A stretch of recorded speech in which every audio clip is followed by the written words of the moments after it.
Una inflación que se convierte hoy en el problema visible más complicado de la economía, pero que es un fenómeno que se expresa en determinados circuitos donde la población tiene que acudir a consumir porque hay un déficit de oferta y tenemos que discutir y profundizar en las medidas que tenemos que implementar. Fundamentalmente transitan, como vimos ayer también, por el fomento productivo, por el avance en la autonomía empresarial, por elevar el papel de participación del sector estatal, por elevar el papel del sector primario en el Producto Interno Bruto, por las inversiones que tenemos que hacer en la manufactura, por la conducción que tenemos que hacer de los actores económicos hacia la producción en Cuba y muchas de las medidas que podemos discutir aquí, que hacen falta hacer, que hace falta incrementar la oferta, que hace falta aumentar la producción, que hace falta importar más fertilizantes, que hace falta herbicidas, que hace falta poner neumáticos, baterías. Las podemos poner en un papel, pero si no hay ingreso en divisas se quedan sin implementación. Incluso se han adoptado decisiones que aun cuando persiguen favorecer a toda la población, generan brechas de equidad. Ratificar que la canasta familiar normada hoy es prácticamente 100% importada. Prácticamente hoy el gobierno no está repartiendo equitativamente lo que es capaz de producir. Está repartiendo equitativamente lo que está importando. Y además eso le cuesta a la economía más de 1.600 millones de dólares. Pero el déficit fiscal proyectado sigue siendo un déficit fiscal alto y la capacidad que tengamos de proponer medidas para reducirlo estará una parte importante del éxito que tengamos en el control de la inflación en este año. El déficit del presupuesto del Estado, lo vamos a ver por la tarde de hoy, aquí en la comisión, el déficit del presupuesto del Estado en nuestro país se financia con emisión monetaria, o sea, se pone nuevo dinero en circulación. Eso genera una presión también después sobre la demanda. Y evidentemente es uno de los catalizadores de la inflación que tiene el país. Por eso siempre decimos la importancia que tiene que no hagamos por la mañana la reunión del control de la inflación y por la tarde la reunión de ampliar el déficit, porque una reunión anula a la otra. Recordar que el presupuesto del Estado en nuestro país se financia con emisión monetaria, o sea, se incorpora nuevo dinero en circulación. Es un dinero que no ha tenido un respaldo productivo y por lo tanto la emisión monetaria también tiene un impacto inflacionario en la economía. Nada en la economía es costo cero. Usted dice, invierte, o sea, pongo más dinero en circulación para financiar el déficit, pero eso, si no tiene un nivel de oferta que recoja ese circulante, va a dar al incremento de los precios. Financiar el déficit implica un endeudamiento. Luego están los mecanismos de cómo se hace esa financiación. Hay uno que es la emisión de moneda. O sea, cuando no es suficiente, no es posible movilizar los recursos monetarios que están en nuestra economía, la base monetaria, y el Banco Central, bajo reglas específicas y autorizaciones que reglamentan esta actividad, hace una emisión de la moneda para poder trasladar y para poder calzar el ejercicio del presupuesto, ese valor del cual se carece. De otra parte, y es el mecanismo que actualmente estamos utilizando desde el año 2013, es la colocación de bonos soberanos. La colocación de bonos soberanos es la emisión de títulos valores, a través del Ministerio de Finanzas y Precios, una institución bancaria, donde capta con la emisión de ese título recursos que deben estar libres temporalmente en la economía. En el caso de nuestro país, esto ha tenido una articulación limitada para los bancos comerciales, que a través de ellos que se han canalizado estos recursos. En ocasiones no es suficiente, participa el Banco Central, y uno de los efectos que tiene este asunto, que impacta también directo en la población, es que estas formas de financiar el déficit, específicamente la de la emisión de la moneda, tributa a la inflación, porque estamos hablando de la incorporación de recursos monetarios, de que se crea una capacidad de adquirir, de comprar bienes, servicios, por las propias instituciones estatales que son financiadas, que son presupuestadas, pero también esto se va encadenando con la población sin que tengan respaldo productivo en bienes, servicios que se están incorporando en la economía. Es un dinero que entra a la economía sin que tenga ese respaldo en una actividad productiva. Esto tributa a la inflación y luego se refleja en la disminución de la capacidad adquisitiva que tiene nuestra población. Estamos hablando de un déficit fiscal de este año que es 147.000 millones de pesos. El déficit del presupuesto del Estado en nuestro país se financia con emisión monetaria, o sea, se pone nuevo dinero en circulación. No es un déficit cualquiera. Eso se expresa siempre o se lee relacionándolo con el Producto Interno Bruto.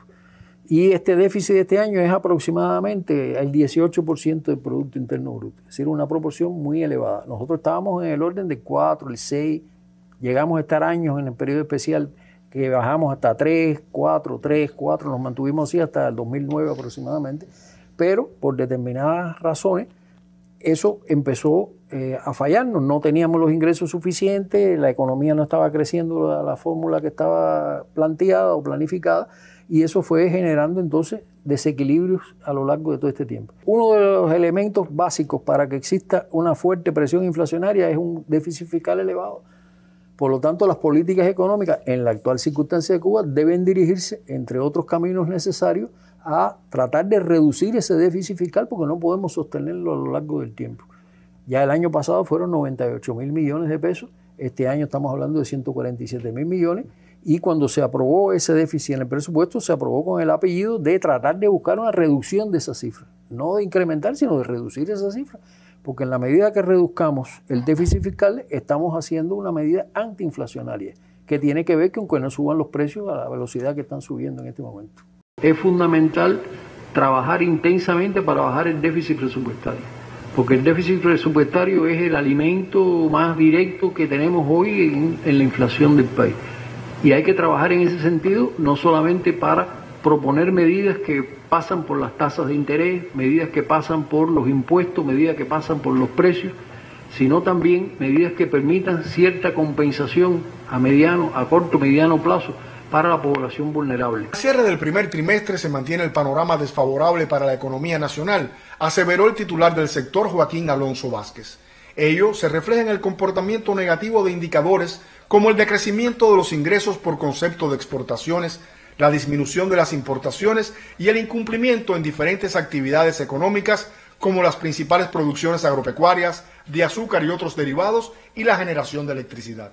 354 empresas registran pérdidas en sectores estratégicos de la vida económica, al tiempo que se mantiene la depreciación del peso cubano por el tipo de cambio informal, lo que redunda en el alza de los precios. Un resultado que a nuestro juicio negativo y en el cual tenemos que tomar acciones todos, en todos los sistemas y esquemas empresariales, nivel municipal, provincial y nacional, para revertir estos indicadores cuanto antes. Señaló el titular que al cierre de febrero el déficit se situó en 22.822 millones de pesos, una cifra inferior a la prevista. Sin embargo, alrededor de un 20% de ese decrecimiento se debió a la inejecución de un grupo de partidas del presupuesto que tienen un gran impacto sobre todo en las políticas sociales.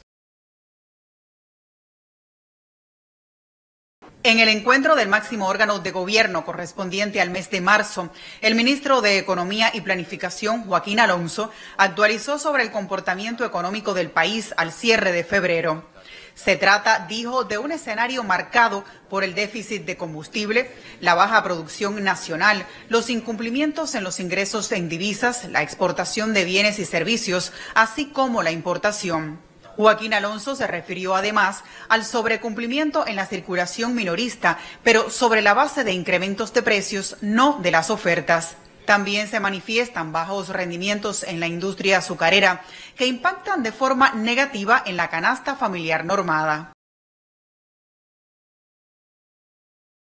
Un asunto que siempre le hemos venido dando seguimiento en los últimos años, que es relacionado con el comportamiento de los precios, la inflación en este caso. Bueno, informarles que estamos estimando concluir el año 2023 con una inflación minorista, o sea, el índice de precio minorista en este caso, en el entorno de un 30%. Ello, si bien es cierto que es menos que el 2022 y menos que el 2021, es un crecimiento considerable en los niveles de precio.